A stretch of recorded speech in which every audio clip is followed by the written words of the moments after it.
Estas semanas, con la terrible catástrofe de la Dana, todos hemos estado expuestos a desapariciones, muertes repentinas, pérdidas de todo tipo. Asumir que tu vida ya no va a ser como lo era antes, despedirte de un ser querido para siempre sin haber podido despedirte, perderlo todo de forma inesperada a nivel material, son de las experiencias más difíciles que un ser humano puede enfrentar. Hoy vamos a hablar de la pérdida y del dolor repentino, pero también de nuestra capacidad psíquica para reconstruirnos. Y para ello recibimos al psicólogo especialista en duelo Dani Blázquez, un psicólogo que se dedica a acompañarnos a encontrar la luz al final de tanta oscuridad. Un psicólogo que está aquí para ayudarnos a encontrar la luz entre tantas despedidas. Bienvenidos a la mente de una persona que se enfrenta a un duelo repentino.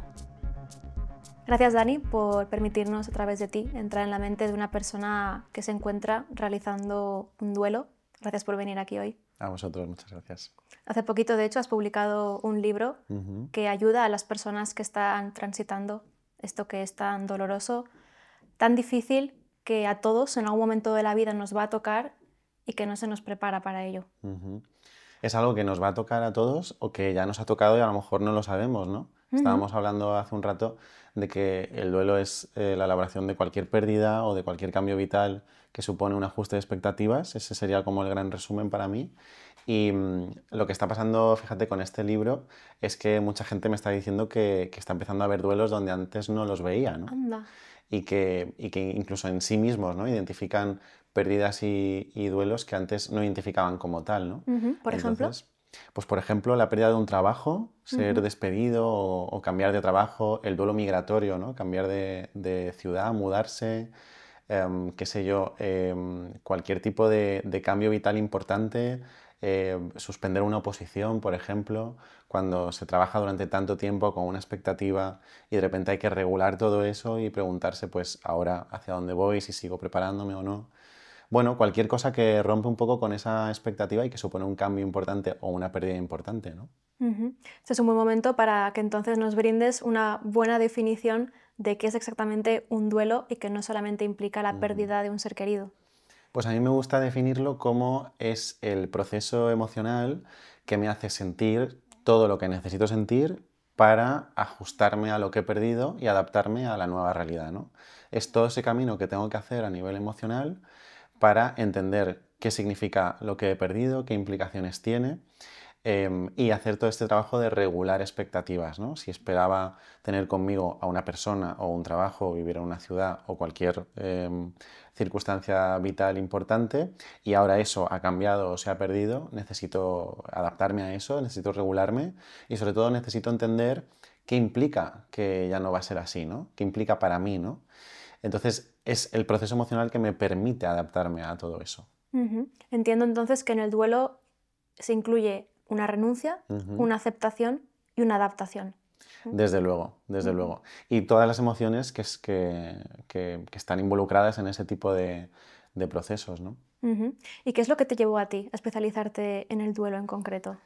Pues mira, creo que ha sido un poco casualidad, aunque siempre me ha interesado la muerte en concreto de una forma un poco casi filosófica, ¿no? Lo que supone para nosotros perder a alguien, qué pasa después, ¿no? Y todo lo que rodeaba un poco a este tema. Y cuando estudié psicología, pues es verdad que es un tema que es importante y que traemos muchas veces a consulta, ¿no? Que traen en demandas a consulta. Y se me cruzó por el medio una formación de duelo. Hice la formación, me especialicé, empecé a leer mucho y a empaparme mucho de lo que significa el duelo. Y lo que ocurrió más adelante es que, bueno, yo hago contenido divulgativo en redes, hice un vídeo sobre las punzadas de duelo, que es un concepto concreto del duelo muy interesante, y se hizo muy viral y entonces me empezaron a llegar pacientes principalmente de duelo, ¿no?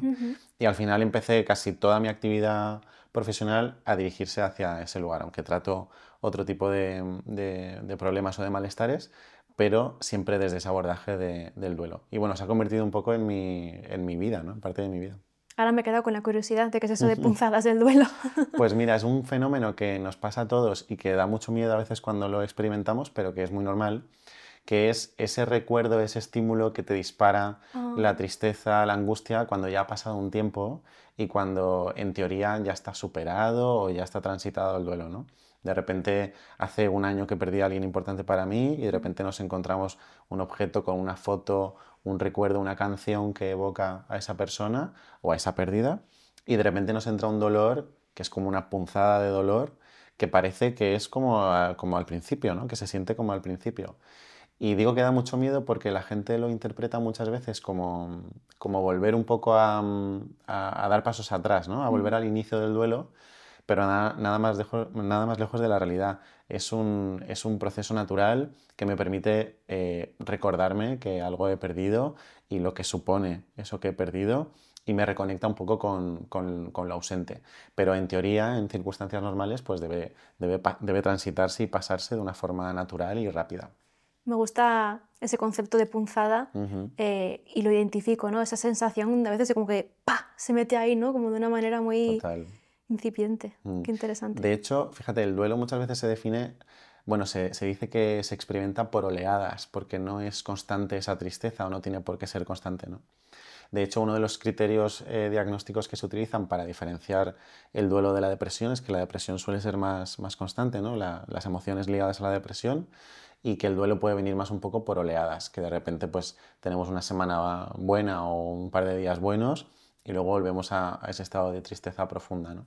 Entonces, unido a a ese término, a ese concepto de las oleadas, me gusta hablar siempre de la punzada, que es casi como, pues como que me salpique esa oleada que ya está lejos, esa marea que ya está lejos, pero a veces me salpica, ¿no? Una gotita, pero que pesa mucho, ¿no? Sí. Pues justo ayer tuvimos una clase en mi academia de cómo superar una ruptura y Ujú, bueno, evidentemente pues hablamos mucho de duelo, ujú. de estas fases que conocemos pero que no siempre se dan de manera lineal y Eso ordenada. es. ¿Puedes hablarnos un poco de estas fases del duelo? Mira, yo creo que estamos un poco, un poco influenciados por el cine o la cultura o las referencias culturales, porque todo el mundo conoce como que hay fases y que las pasamos y ya está, ¿no? Como quien va desbloqueando niveles. Y yo siempre hago hincapié en eso que tú dices, ¿no? En que no son fases secuenciales o no tienen por qué serlo, no duran lo mismo para todo el mundo, a veces damos saltos de una a otra, ¿no? Pero bueno, a mí sí que me son útiles explicarlas a veces para que la gente pueda identificar emociones o cosas que están sintiendo o pensando que tienen relación con la fase, más allá de categorizar o etiquetar, ¿no? En un momento del proceso de duelo. Pero bueno, sería pues esa primera fase de negación, que es un shock inicial en el que la persona normalmente no está preparada para asimilar o procesar emocionalmente lo que supone la pérdida. Y entonces como mecanismo de defensa pues hay una especie de bloqueo que no te permite integrar lo que ha pasado para ser funcional, ¿no? De alguna forma, para que en esos primeros momentos uno pueda seguir siendo funcional y pueda seguir sobreviviendo, ¿no? En el ambiente. ¿Qué tipo de actitudes pueden aparecer en esta negación, ¿no? Porque entiendo que por la propia palabra Ujú. la gente pensará que es alguien que dice, no, no se ha muerto, pero va Claro, más allá. va más allá, va más allá. A veces es la incapacidad de expresar literalmente que eso ha ocurrido, pero va más allá. Tiene que ver con bloquear ese proceso emocional que debería iniciarse em, y que tiene mucha consonancia con las implicaciones que tiene lo que he perdido. Es decir, si yo pierdo a un buen amigo, lo normal es que sienta mucha tristeza, que le eche de menos, que me desgarre de dolor incluso, que tenga reacciones muy activadas a nivel emocional, ¿no? Entonces la negación pasa por bloquear todo eso, ¿no? Por ejemplo, la frialdad, ¿no? A la hora de elaborar ciertas funciones, ¿no? En el desarrollo, en esos primeros momentos del duelo, ¿no? O el bloqueo a la hora de tomar decisiones, ¿no? La incapacidad de poder definir qué estoy sintiendo porque parece que no se siente nada, ¿no? Todo eso tiene que ver con la negación. Luego es verdad que se habla de la ira, del enfado, ¿no? Como segunda fase. A mí me gusta decir que es una fase que es necesaria porque es mucho más llevadera que la tristeza. Yo siempre prefiero enfadarme que estar triste, porque es más activadora, porque me permite más hacer cosas, ¿no? Sientes que haces algo. Exacto, exacto. Y además puedo canalizar, ¿no? La culpa, la frustración, todo el malestar en algo o en alguien, ¿no? Y me sirve un poco para empezar a procesar esa pérdida después de esa fase de negación. Luego viene la negociación, que siempre, siempre digo que es un poco, siempre digo que es un poco tramposa, porque la gente siente que ya ha pasado en la negación, ¿no? Las personas empiezan como a adaptarse a la circunstancia, empiezan a comprender bueno, que pueden vivir con esa ausencia, ¿no? Las emociones que no son placenteras empiezan a ocupar otro espacio que a lo mejor puede ser más pequeño o viene más por oleadas, ¿no? Pero luego suele venir una fase de tristeza más profunda, que dura más tiempo y que es, bueno, la tristeza, por supuesto, es una emoción que está presente, que puede estar presente siempre, pero como fase en sí misma es una fase en la que yo ya, digamos que he satisfecho todas mis necesidades básicas, tanto físicas como emocionales, y me puedo permitir, de alguna forma, llegar a ese viaje de tristeza en el duelo, ¿no? Y una vez se elabora toda la parte emocional, elaborar, entendido como poder procesar, ¿no? Y vivir todas esas emociones, pues llega la aceptación, que es un momento en el que no es que te deje de doler la pérdida o no tiene por qué dejarte de doler, sino que habla más de cómo integramos esa ausencia en nuestra vida. Es decir, qué espacio, qué hueco le hacemos, ¿no? Como dice el título del libro, qué espacio le hacemos a la pérdida y cómo podemos seguir conviviendo a pesar de esa pérdida, a pesar de esa ausencia. Claro, no es dejar de sufrir por ello, sino Ujú. aprender a convivir con Lo ello. cual a veces genera mucha frustración también, porque la gente quiere vivir el duelo y pasar el duelo y que deje de doler, ¿no? Y entonces explicarle a la gente que a veces la aceptación pasa por convivir con ese dolor de una forma amable y sana, pues no es muy atractivo, pero es lo que toca. Claro. ¿Puedes explicarnos un poco más la fase de la negociación? Porque, Ujú, de nuevo, creo que como tiene una palabra muy ujú, concreta, puede llevarnos a imaginarnos una persona como intentando... ujú. Sí, sí, intentando como negociar con su misma parte emocional, ¿no? Bueno, es un buen término para poder conceptualizarlo como en una imagen. Yo trabajo mucho con imágenes mentales. Em, Imagínate que tenemos al duelo como personificado, ¿no? Delante de nosotros y nos toca negociar qué podemos ganar y qué podemos perder en ese momento del duelo. Vale, esto me va a doler, pero permíteme hacer esto otro mientras. O, ok, hay momentos para la tristeza, pero también va a haber momentos para estar bien, ¿no? Es una fase en la que las cosas empiezan a colocarse en su sitio o uno siente que las cosas empiezan a colocarse en su sitio y uno empieza a ser un poco más funcional, le da más espacio también al autocuidado, por ejemplo, que se puede abandonar durante un proceso de duelo porque no tenemos fuerzas para trabajar para ello. Y es una fase de toma y daca, como diría mi tía abuela, ¿no? Que estás como que sí, que no, que sí, que no. Ujú. Cuando se trata, por ejemplo, de una pérdida anticipada, Ujú, imagínate un ser querido que lleva en un proceso de enfermedad mucho tiempo, ¿este duelo puede iniciarse de manera ujú, anticipada antes de ujú. que fallezca? Sí, de hecho le llamamos así, ¿no? El duelo anticipado. Como a mí me gusta definir el duelo como una regulación de expectativas, ¿no? Es el trabajo que me permite regular la expectativa. Así se entiende muy bien cómo funciona el duelo anticipado, porque al final si yo puedo anticipar o prever una pérdida, puedo empezar a regular esas expectativas antes, básicamente, ¿no? Esto no me va a ahorrar dolor, solamente el proceso empieza antes. Es verdad que si tenemos tiempo, por ejemplo, para una despedida o para arreglar cosas antes de que ocurra esa pérdida, ¿no? Seguramente la gente estará pensando en pues, arreglar papeles o cosas logísticas, pero cuando muere alguien, por ejemplo, ¿no? Pero también podemos hablar, qué sé yo, si me voy a mudar, pues de repente hacer una fiesta de despedida, ¿no? Para despedirme de todo el mundo o preparar una mudanza con suficiente tiempo y decidir, tomarme el tiempo para decidir qué me llevo, qué tiro, qué dejo aquí, qué, ¿no? Entonces, si puedo iniciar ese proceso antes, me va a permitir quizá hacerlo dándole más espacio a lo que me corresponde sentir en un proceso de duelo. Pero el duelo lo voy a vivir igual, claro. Ujú. Bueno, hoy vamos a centrarnos más en este duelo repentino Ujú, con motivo de la catástrofe horrible que hemos vivido en este país. Y de hecho, antes de que encendiéramos la cámara, has mencionado un concepto que me ha parecido muy interesante, que es el de duelo nacional. ujú.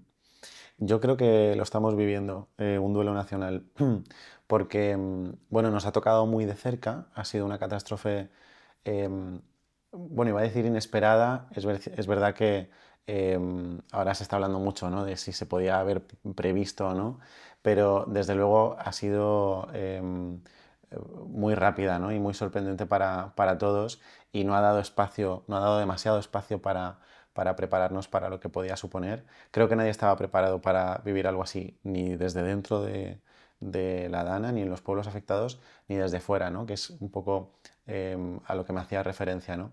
Al final, cuando una pérdida es tan colectiva y somos testigos en directo, además de las pérdidas y de cómo cada vez la magnitud de la pérdida se va haciendo más y más grande, ¿no?, cada hora es peor, sobre todo en los primeros días, creo que todos empatizamos con el dolor y la desesperación y el miedo, ¿no? También hablábamos antes, hablando del duelo nacional, que también se nos pone la muerte por delante, ¿no?, y la vemos cerca, ¿no? Y vemos que, bueno, que es posible ante una catástrofe natural muy inesperada, ¿no? Entonces sí, yo creo que estamos viviendo un proceso en comunidad, colectivo, que pueda ayudarnos en algún sentido, porque siempre la red de apoyo y poder identificarse con otros en lo que estamos sintiendo siempre permite hacer el camino de una forma un poco más amable.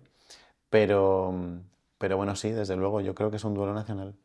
¿Y un duelo nacional, por ejemplo, o duelo colectivo, Ujú. también atravesaría estas fases? Podría ser, podría ser. Es verdad que cada persona lo va a vivir desde un lugar diferente, incluso en el duelo en primera persona, quiero decir, cada duelo es único y cada experiencia es única, pero más si cabe en un duelo colectivo como este, donde de repente tú puedes conectar con lo que ha pasado porque has visitado esas zonas, o porque has vivido allí, o tienes amigos allí, o porque vives cerca, o puedes conectar simplemente porque has vivido una experiencia parecida, Ujú. o porque, qué sé Ver yo, vídeos de testimonios. desde Ujú. luego, ¿no? Conectar porque eres testigo todo el rato de lo que está pasando, ¿no?, con esa sobreexposición en redes que también se ha hablado mucho en las últimas semanas, ¿no? Entonces cada uno lo va a vivir desde su lugar y desde su perspectiva, ¿no? También el nivel bueno, lo de la exposición creo que es muy importante, ¿no? Porque puedes estar muy cerca, pero no exponerte demasiado a la información, ¿no? Y lo vas a vivir de una forma diferente a si estás lejos, pero estás muy expuesto porque estás muy enterado, muy al día, ¿no?, de lo que está pasando. Ujú. ¿Tú dirías que un duelo repentino se hace más duro, más difícil que un duelo pues ya anticipado? Ujú. Bueno, como te decía antes, yo creo que si podemos empezar a regular la expectativa con anticipación, creo que nos podemos dar más margen para poder procesar todo lo que implica la pérdida. Y creo que puede ser más saludable o doler algo menos, o al menos ser más tierno o más amable. Pero no tiene por qué, no son 2 más 2 son 4, ¿no?, en estos casos. A veces la anticipación tampoco se integra. A veces esa previsión de que va a ocurrir una pérdida, por ejemplo, ante una enfermedad terminal, ¿no?, no se integra. Esa fase de negación, entre comillas, es la que se experimenta en esa anticipación, ¿no?, en esa previsión, los meses antes o las semanas antes de que ocurra la pérdida, ¿no? Entonces, no tiene por qué ayudar si no se está integrando realmente desde el principio y de forma anticipada. Ujú. Me estaba viendo la mente mientras explicabas esto. Claro, también puede haber un duelo con la propia vida, ¿no? Cuando tú sabes que tienes una enfermedad terminal diagnosticada, Ujú. también atraviesas ese duelo contigo mismo, ¿no? Un duelo Desde con la luego. vida. Desde luego, una cosa que además la gente no conoce con respecto a las fases del duelo, que es que la autora que desarrolló estas teorías, que es Kubler-Ross, que es muy conocida en el duelo, ¿no?, realmente estaba estudiando cómo se preparaba a la gente con enfermedades mentales para afrontar la muerte, ¿no? Estaba estudiando ese proceso emocional que nos permite adaptarnos a una muerte que va a ocurrir segura y cercana en el tiempo, ¿no?, porque seguro es para todos. Y realmente las fases son las que ella había estudiado de cara a la propia muerte, ¿no? Lo que pasa es que luego se ha ido malinterpretando un poco, pero es verdad que la persona que vive su propio proceso de duelo por su propia muerte también tiene mucho que regular ahí, ¿no? La Ujú. particularidad es que luego no hay un después, ¿no? Es la pérdida de la propia Que vida, sepamos. que es, bueno, claro, que sepamos, claro, claro, claro. En esta vida terrenal no hay un después para elaborar eso. Ujú, Pero es la única particularidad, porque para el resto, obviamente, pues ujú. podemos experimentar las mismas cosas. Vamos entonces ahora un poco a hablar sobre este duelo repentino y además con ciertas peculiaridades, ¿no? Ujú, Que habrá podido tener en el caso de la Dana, ¿no? Un duelo catastrófico, comunitario, ujú, que igual se juntan varios duelos a la vez, ¿no? He perdido un ser querido, también he ujú, perdido mi casa, a lo mejor también he perdido salud, ujú. alguna oportunidad. A mí me parece muy importante hablar de las pérdidas materiales que a veces, bueno, pues bueno, las minimizamos, ¿no? Bueno, pues se recupera, no es para tanto, o al menos estás vivo o viva, pero claro, de repente he perdido mi casa, que era mi lugar seguro, y ahora no hay nada que me genere esa seguridad, ¿no? Y todo lo que eso implica, ¿no? Porque si no me siento seguro en un lugar como este, no puedo llevar a cabo casi ninguna de mis funciones como ser humano, ¿no? O por ejemplo, la pérdida de un coche, que es la que me permite ir al trabajo. Y de repente tengo un problema porque no puedo seguir asistiendo a mi trabajo o tengo que ir de otra manera y eso me supone a nivel logístico pues unas carencias súper importantes que tienen implicaciones en otras partes de mi vida, ¿no? Entonces a veces se banalizan esas pérdidas materiales, pero creo que hay que darles espacio, sobre todo porque a veces incluso se sufren más precisamente por eso, por estar banalizadas, por ser minimizadas y por ser invalidadas, ¿no? Por no dar espacio a la pena, al temor, a la frustración o al dolor de perder algo material, ¿no? Por ejemplo, los recuerdos físicos, ¿no? Los objetos que guardamos, que todos tenemos, ¿no? Pero pienso en generaciones un poco anteriores, ¿no? Que a lo mejor pues, guardan álbumes de fotos y ahí está toda una vida, ¿no? Bueno, son fotos, no pasa nada. Bueno, claro, pero es lo que a mí me permite hacer una narrativa de lo que ha sido mi vida, ¿no? Poder evocar un bonito recuerdo, conectar con otras pérdidas que he tenido en el pasado, ¿no? Entonces, bueno, a veces se banalizan mucho, pero me parece muy importante hacer hincapié en ellas. Ujú. Y desde luego de lo peor que te puede pasar cuando estás transitando un duelo es que se te diga que es menos importante que Ujú. otros. Algo que también sucede, por ejemplo, a las personas que pierden a su mascota. Desde luego, esto es algo que incluye en el libro, porque además yo como doliente de mis mascotas lo he vivido, ¿no? Mm, la pérdida de mis perros, por ejemplo, ha sido a veces más dolorosa que otras pérdidas que he tenido en mi vida, ¿no? Pero bueno, es que para mí es muy obvio, es decir, es alguien de la familia, ¿no? Y además alguien es alguien con quien compartes muchísimo tiempo de tu vida y que además es un ser dependiente de ti, ¿no? Que su sufrimiento pues casi es el doble para ti porque eres tú la única persona que puedes aliviar eso, ¿no? Y luego en concreto con las mascotas, ¿sabes lo que ocurre? Que es muy particular porque el duelo de las mascotas se experimenta mucho en la vida cotidiana, porque de repente llegas a casa y no te recibe, porque toda tu rutina gira en torno a los paseos que tienes que dar con tus mascotas Ujú. o la hora de comer y darles el alimento, ¿no? Entonces, esa regulación de expectativas de las que hablábamos antes está ahí haciendo muchísima fuerza, ¿no? En esa cotidianidad, ¿no? En la vida, porque toda tu rutina gira en torno a ese ser dependiente. Y porque además es que tienes que al momento casi que seguir con tu vida normal, ¿no? Porque no está como muy No, visto una baja porque se ha muerto mi gatito. eso es. No hay días Ujú, para lidiar con este duelo. La gente puede que no lo entienda a tu alrededor, ¿no? Y ujú. además, luego, la gente que acompaña en los duelos siempre tiene como la manía de, venga, va, pero haz cosas, va, sal, tal, muévete, ¿no? Y es verdad que esto de la activación conductual, pues es muy saludable, pero siempre en un contexto determinado, ¿no? Y de una forma determinada. A veces no necesitamos estar moviéndonos y haciéndonos cosas todo el rato. A veces necesitamos precisamente hacerle hueco a ese dolor, poder transitarlo, poder experimentarlo y darnos el espacio y el tiempo necesario para poder vivirlo. 100%. Además de este factor de que sea inminente, de Ujú, que no hayas podido prepararte y ajustar expectativas, ¿qué otras peculiaridades dirías que puede tener el vivir una catástrofe como esta a nivel ujú. de duelo?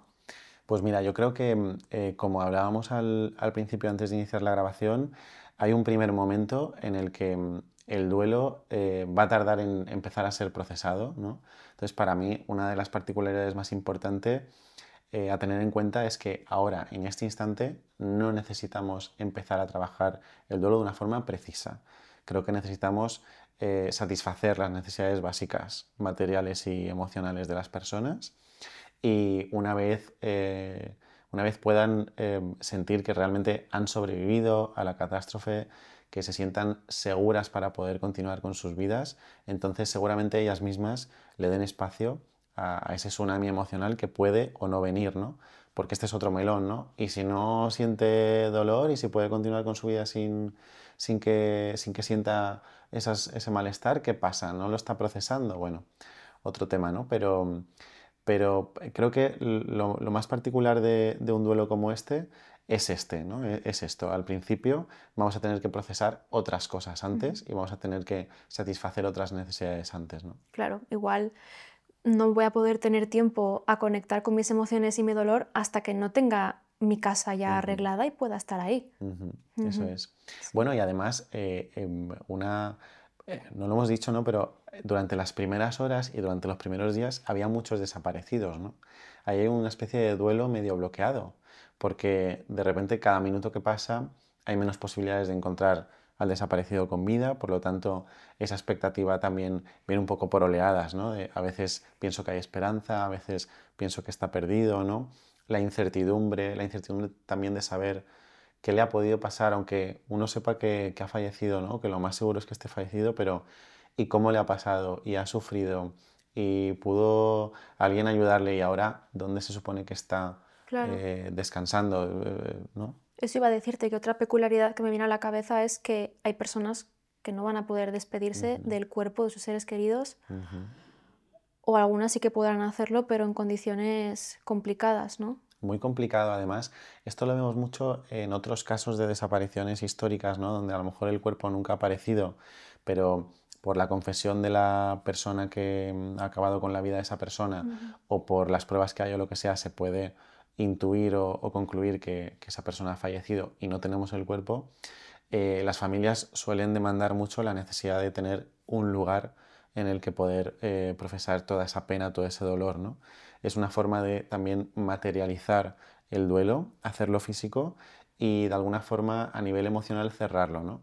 Porque hay un instinto de supervivencia propio y también ajeno, ¿no? O no sé cómo denominarlo, ¿no? Pero que nos invita eh, a pensar que si no lo veo, no lo creo, ¿no? Si no es visible, no lo puedo terminar de procesar, ¿no? Ujú. Y muchas veces pasa esto con los cuerpos perdidos, ¿no? Que no puedo terminar de procesar la muerte de esta persona o la pérdida de esta persona si no puedo darle sepultura y si no puedo construir una narrativa coherente sobre lo que ha Mm. ocurrido, ¿no?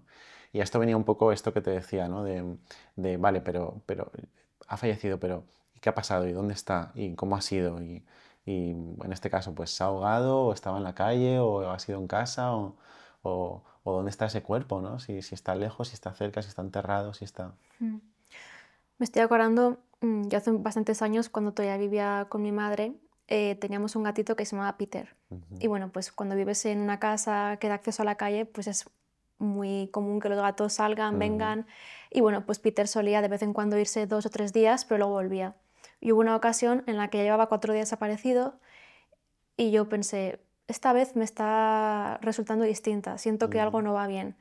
5 días, 6 días, 7 días, y yo ya muy angustiada, pues empecé a poner carteles y demás, no aparecía, no aparecía, y de repente como al mes o 2 meses viene mi madre totalmente desfigurada, súper mal, mm, y me dice, bueno, pues que se cruzó a una limpiadora, una barrendera en la calle y le dijo a ver si por casualidad había visto un gatito. ujú, Y no solamente la señora se había encontrado el cuerpito de Peter, sino que le había sacado una foto mm, al gato fallecido y le dio la foto a mi madre. ujú. Claro, ya sabíamos que le había pasado algo malo, pero ver la foto fue como descansar. Qué interesante, claro. Mm. Y fíjate, ver algo tan doloroso como eso, que a lo mejor alguien puede pensar desde fuera, qué horror, no querría verlo, no querría saberlo, y sin embargo fue liberador para vosotras porque le Ujú. dio contexto a lo que había pasado. Es que la Claro. incertidumbre a veces... Y también el ver que una persona que no conocía de nada a ese gato Ujú, lo cogió con cariño, lo colocó bien y lo puso en una cajita para sacar una foto. ujú. Eso fue como muy, muy Qué sanador. bueno, qué bueno. Mm. En los casos en los que nunca vamos a encontrar un cuerpo, ¿hay alguna recomendación desde la psicología del duelo para estas personas? Quizás algún homenaje, algún tipo de materialización simbólica. Mm. Yo creo que los rituales son muy importantes en el proceso de duelo, cada uno tendrá el suyo y su forma de ritualizar o de materializar esa pérdida.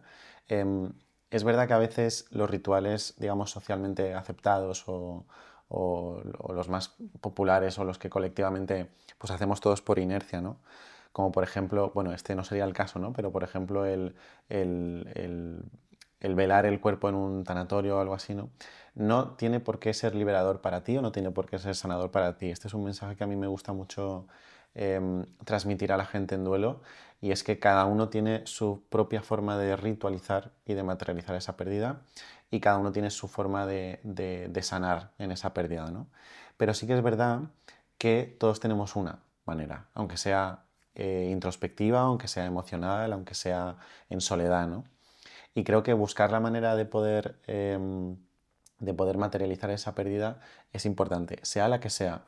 A veces es un lugar físico, a veces es un pequeño altar en casa, a veces, qué sé yo, es celebrar los cumpleaños, ¿no? Cada año.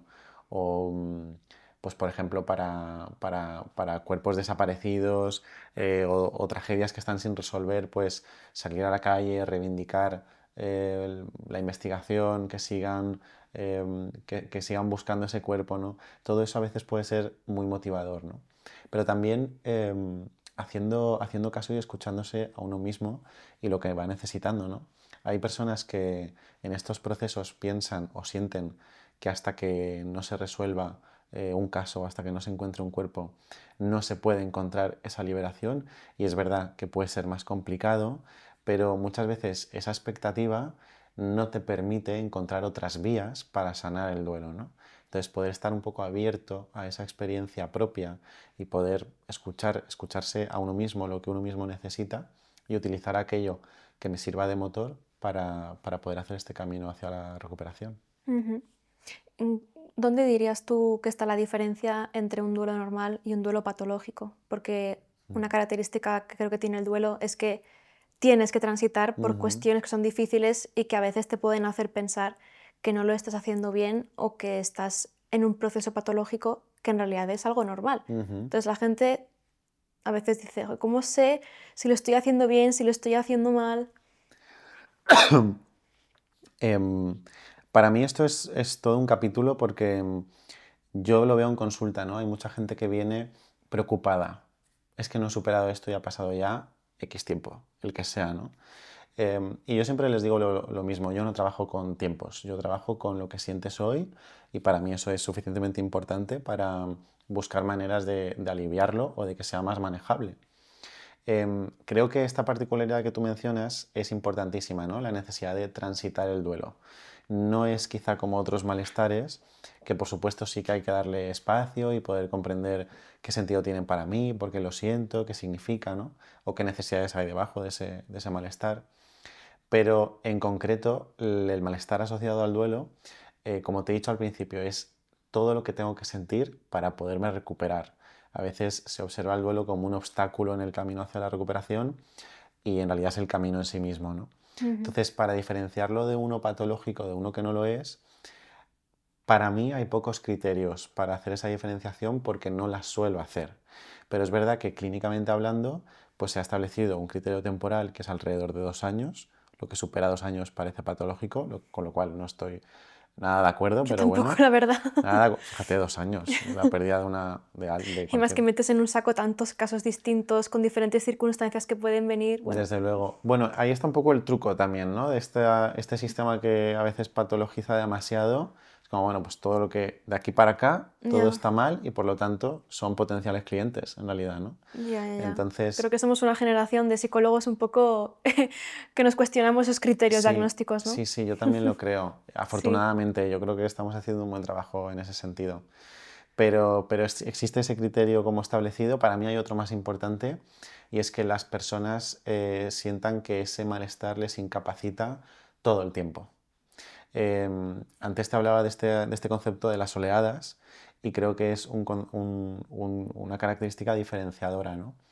Si lo siento todo el rato, si este malestar está todo el rato, cada día, durante lo que yo considero demasiado tiempo, lo que cada uno considere demasiado tiempo, Entonces creo que es importante buscar ayuda y buscar aunque sea una evaluación para poder escuchar y que me digan si es normal o no sentir lo que siento de esta forma y durante este tiempo, ¿no? Pero si no resulta incapacitante o si viene efectivamente por oleadas y me permite vivir en medio de esas oleadas, entonces no creo que se parezca a nada patológico sentir pena por una pérdida. Ujú. También quizás señalarías la resistencia a lo que se va sintiendo, el no aceptar estar mal, el luchar contra ello, el evitarlo, pelear contra el duelo. Como duelo patológico, como una Sí, característica. o como inicio, ¿no? de duelo patológico. Ujú.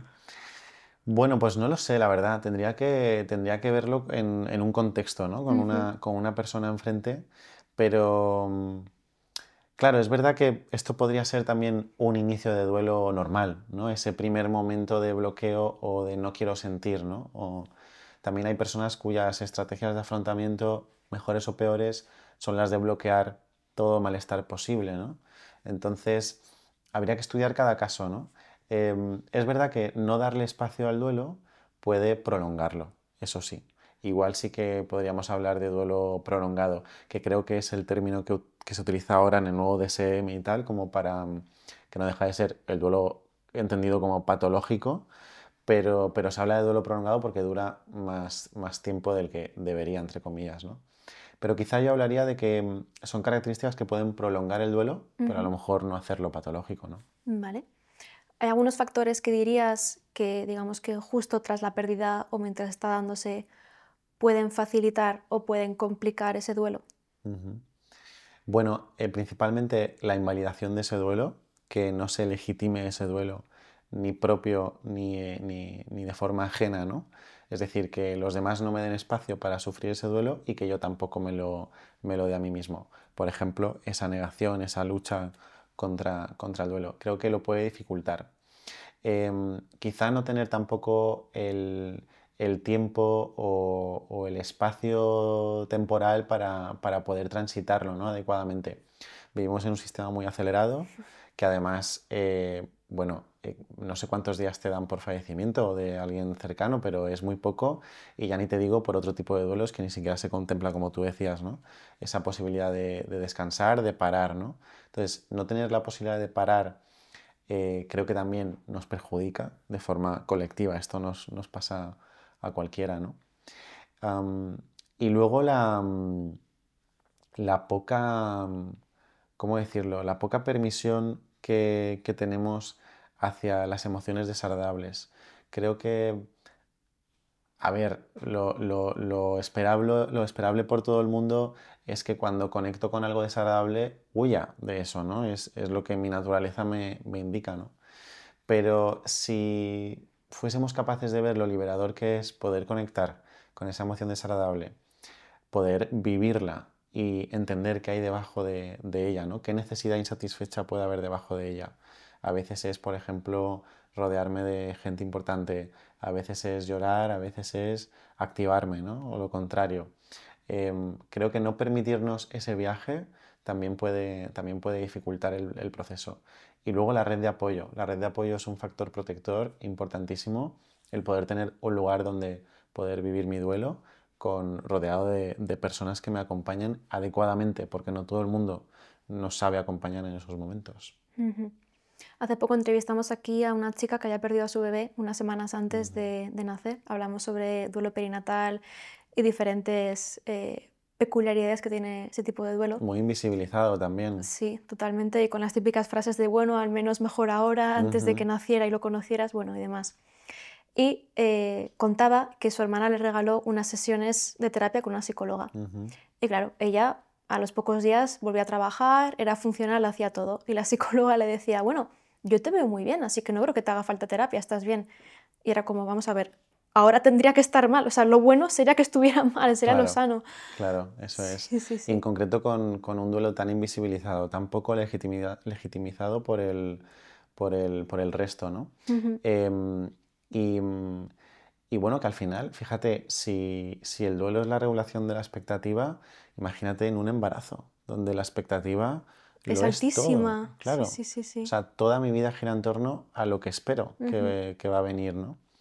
Em, Y por culpa de que esté tan invisibilizado este duelo, no sabemos la cantidad de muertes gestacionales que ocurren, ¿no? Ujú. O perinatales, ¿no? En el momento de nacer o lo que sea, ¿no? No somos conscientes. Está como esta especie de norma social de no anunciar un embarazo hasta que pasan 3 meses o 3 y medio o algo así, porque hay muchos embarazos que no llegan a término en esos primeros 3 meses, ¿no?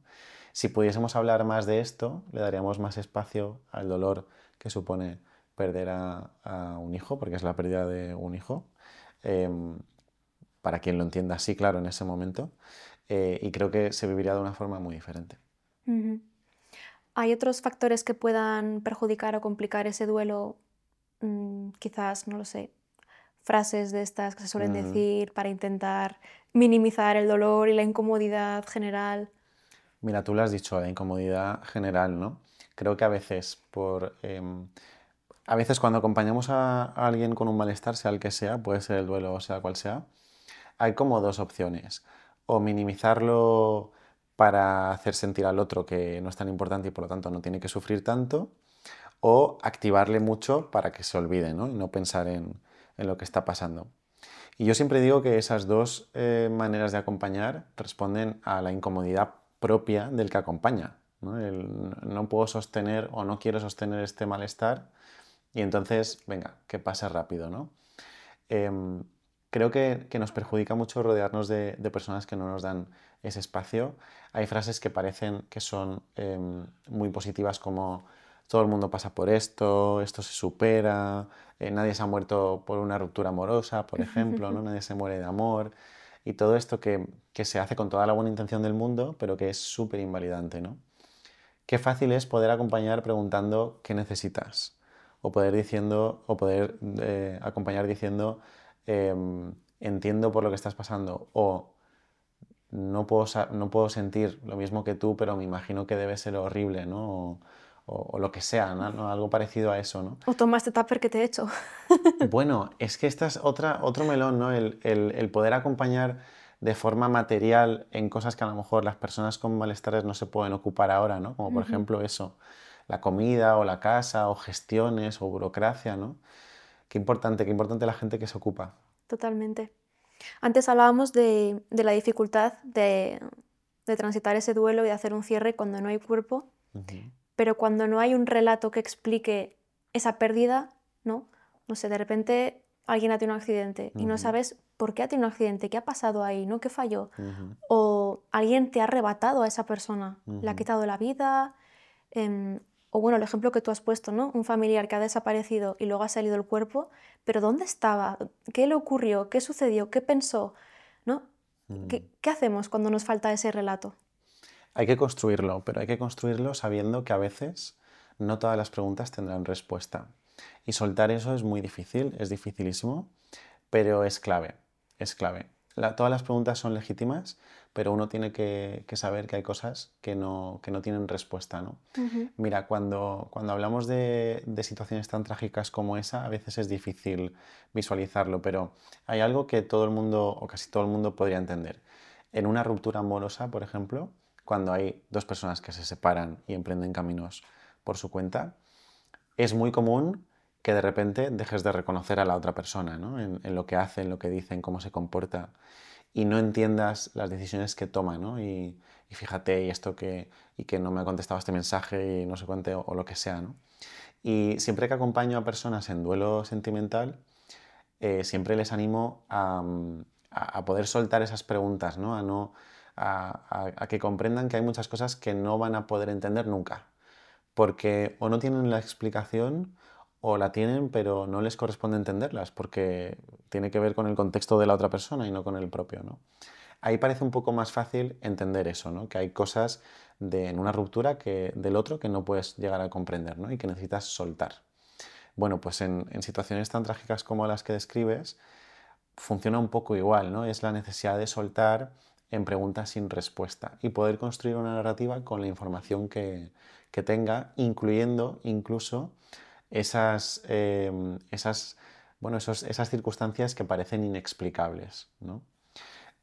Yo siempre animo a las personas acompaño en duelos y en duelos además por muerte, que comprendan que la naturaleza de la muerte para cada uno tiene un significado diferente. Ahí entra también la espiritualidad de cada uno y cómo la comprenda cada uno. Antes me decías, ¿no? No sabemos si hay vida o no después. Hay gente que cree, hay gente que no, hay gente que no lo sabe. Eh, bueno, nadie lo sabemos, pero hay gente que no se moja, ¿no? Digamos.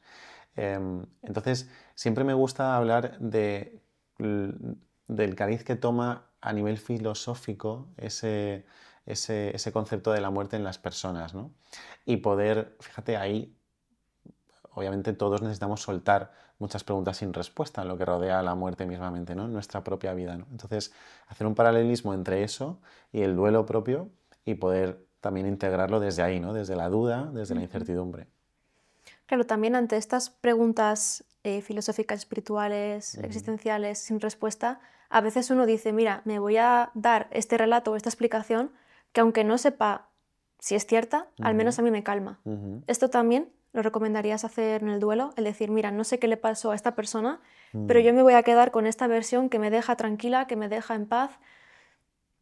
Yo creo que depende de las implicaciones que tenga la narrativa que yo asumo, ¿no? Ujú, Por ejemplo, si vamos a imaginar una desaparición que acaba en fallecimiento, em, y se halla o no el cuerpo, pero uno sabe que ha fallecido y no parece que haya contexto a lo que ha pasado, ¿no?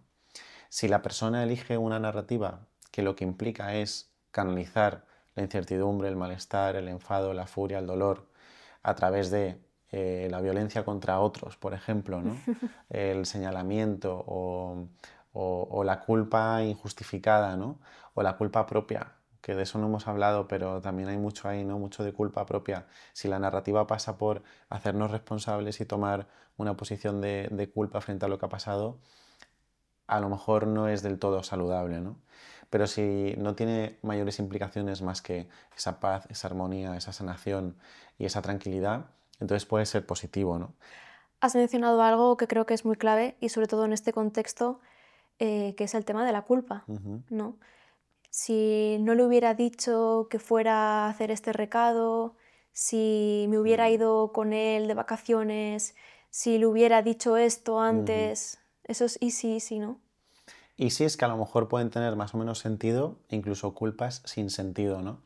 Yo siempre les digo a los pacientes que la culpa es un mecanismo que nos permite sentir mayor control sobre las cosas, Ujú, porque nos posiciona en un lugar de responsabilidad y entonces eso, la narrativa que yo me cuento sobre lo que ha ocurrido es que había una manera de evitarlo y aunque ya no se pueda evitar lo que ha ocurrido, sí que hipotéticamente en un futuro potencial sí que tengo más margen de control y entonces siento una sensación de control mayor, ¿no? Entonces, entender la culpa como ese mecanismo ya de por sí me parece liberador.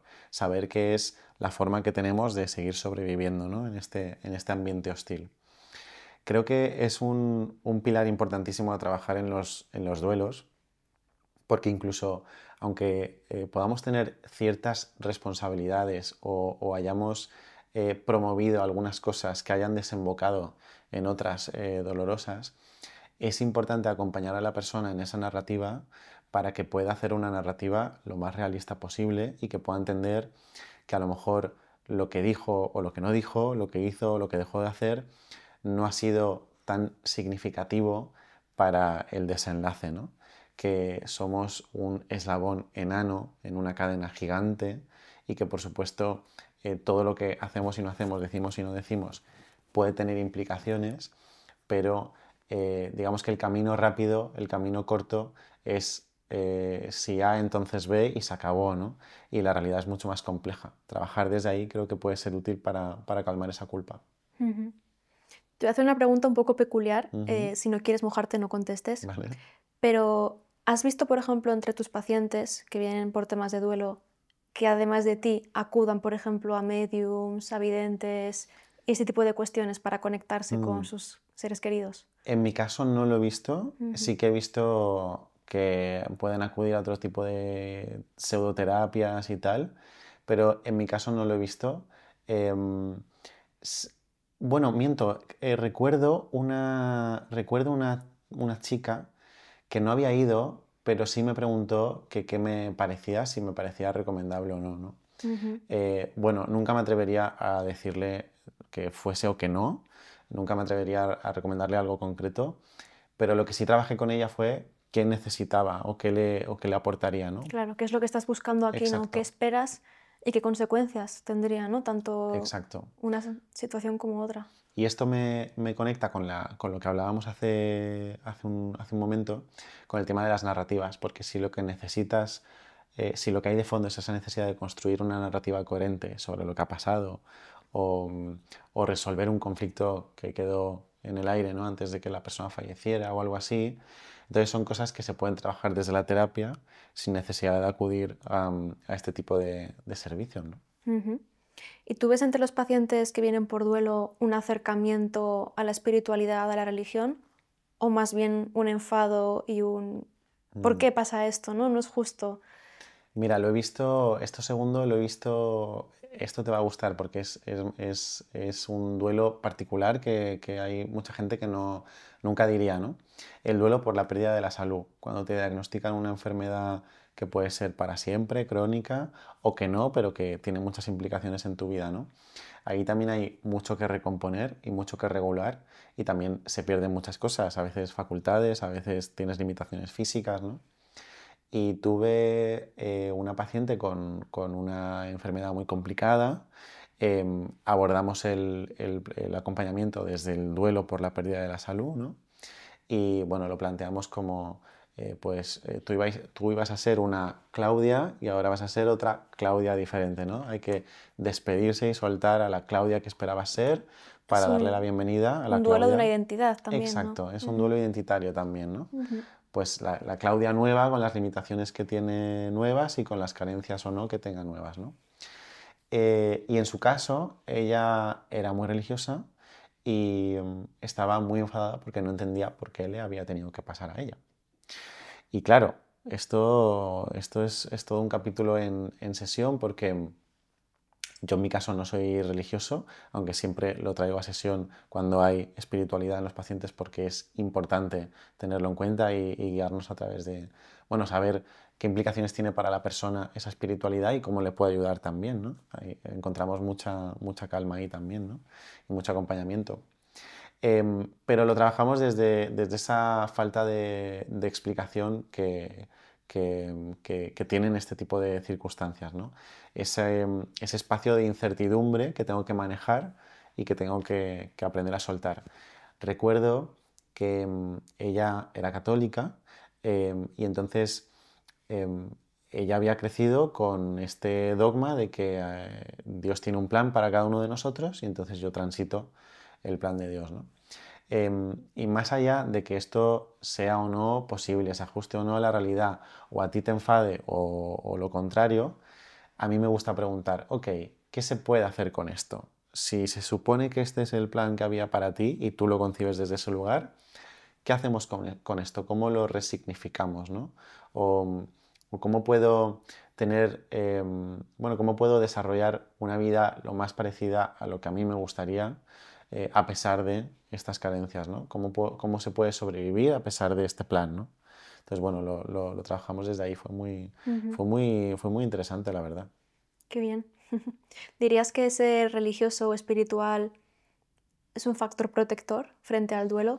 Puede serlo. Porque sea cierto o no sea cierto, Ujú, quiero decir, puestos a vivir una muerte, un ujú, duelo, mejor pensar que hay algo después, ¿no? Después de la ujú. muerte. ¿Sabes lo que pasa? Que hay mucha gente que a lo mejor que a lo mejor, ¿cómo explicarlo? Y hay gente que a lo mejor se puede aferrar demasiado a una idea Ujú, em, que le puede causar muchísimo desasosiego si no tiene evidencias para poder comprobarla, ¿no?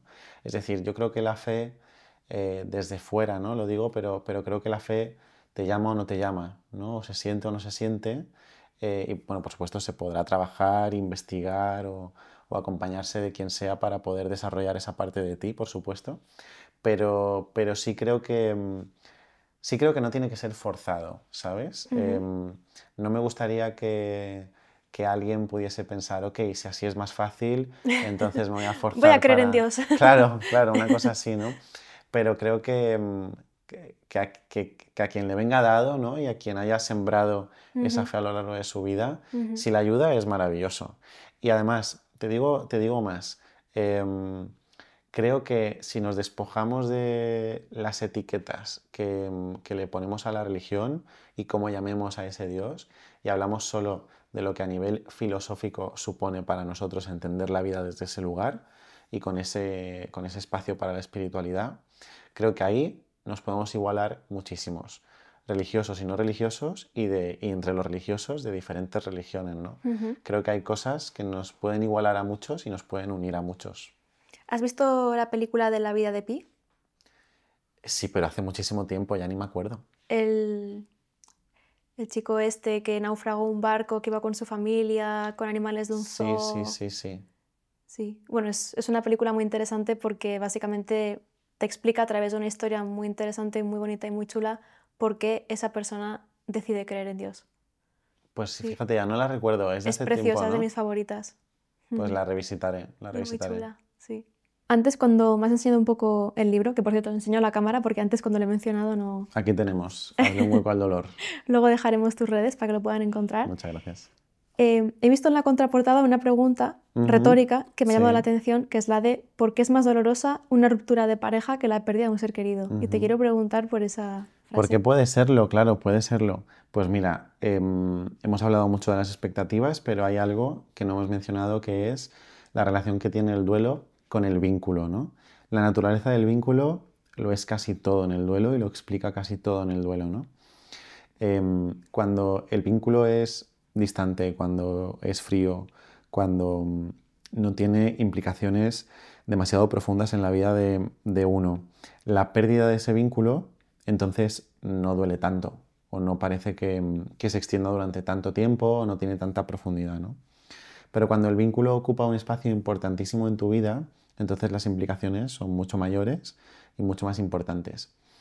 Y ahí está un poco la clave de por qué unos duelos nos pueden doler más que otros, ¿no?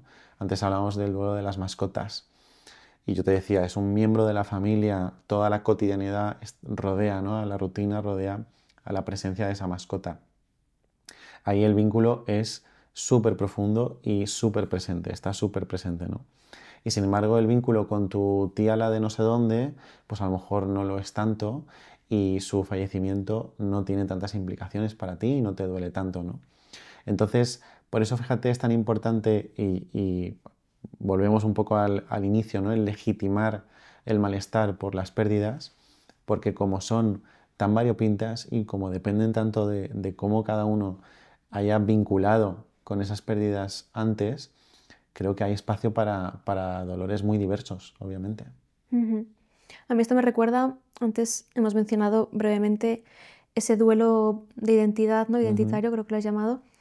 Y me he acordado de estas personas que a lo mejor tienen demasiado de su autoestima o de su identidad volcada en una cosa ujú, y que a veces por circunstancias se puede perder esa cosa, ¿no? Imagínate mi identidad laboral o ujú, incluso mi apariencia física, ¿no? ujú. Imagínate qué peligroso depositar tanto de nuestra vida en un solo elemento. Mm. Ujú, A veces hablamos en consulta, esto es muy, muy típico y seguro que mucha gente que ha ido a terapia lo ha escuchado, como esta mesa que a veces solo tiene una pata o puede tener muchas patas, ¿no?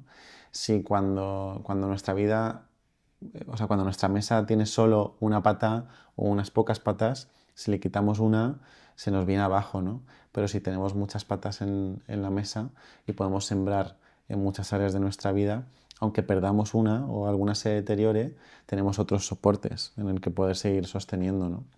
Y luego, fíjate, has dicho esto de depositar mucho de nuestra identidad en diferentes áreas y también en los sueños, ¿no? Y en las metas, en los objetivos vitales, que también tener que renunciar a ellos es otro duelo, ¿no? Imagínate una oposición o imagínate, quiero vivir en tal sitio y por lo que sea, pues nunca puedes llegar a vivir allí, ¿no? O qué sé yo, o dedicarte a algo laboralmente, ¿no? Hablando, tener un sueño laboral y que sea muy complicado de conseguir y no sea tu caso, ¿no? Ahí también hay mucho que regular y muchos duelos que transitar. qué interesante. Pues muchas gracias, Dani. Si puedes decirnos tus redes sociales, dónde pueden encontrarte, dónde pueden adquirir tu libro. Pues me pueden encontrar en Dani Blázquez, @Dani Blázquez con Y, en todas las redes. daniblazquez.com, que es donde tengo pues ahí mis servicios para pedirme cita, trabajar conmigo, con mi equipo. Y el libro está en todas las librerías y por supuesto pues en las plataformas digitales, Amazon, El Corte Inglés, FNAC. Y en cualquier librería lo pueden encontrar y si no está, lo pueden pedir y lo tendrán. Y si no, tendrán que hacer un duelo de que no está ahí. Tendrán que regular expectativas, claro. Últimamente tengo finales terribles. Muchas gracias, Dani. A vosotros, muchas gracias. Esto es En la mente de, el podcast de psicología en el que en cada episodio nos sumergimos en lo más oculto y profundo de la mente de diferentes perfiles. Un podcast para aquellos que buscan comprender, analizar e investigar sin juzgar tanto lo más oscuro como lo más luminoso de las personas. ¿Tienes una historia para contarnos? Si quieres abrirnos tu mente, escribe a enlamentedepodcast@gmail.com y háblanos de tu caso. ¿Quieres adquirir las herramientas y conocimientos más interesantes y útiles de la psicología? Visita mindhandacademy.com y entra a la formación online de psicología por la que ya han pasado más de 4.000 alumnos. Si eres psicólogo o estudiante de psicología, no te pierdas la formación online más práctica donde aprenderás a dar terapia. En Mindhand Pro analizamos sesiones de terapia de casos reales de pacientes que atendemos y que han dado su consentimiento. Esta es la mejor manera de adquirir experiencia como psicoterapeuta. Si estás pensando en hacer terapia, puedes pedir información sobre nuestros profesionales en claudianicolasa.consultas@gmail.com. Y si tienes cualquier duda y deseas recibir información sobre lo que ofrecemos, puedes escribirnos por WhatsApp al +34 679 65 8930.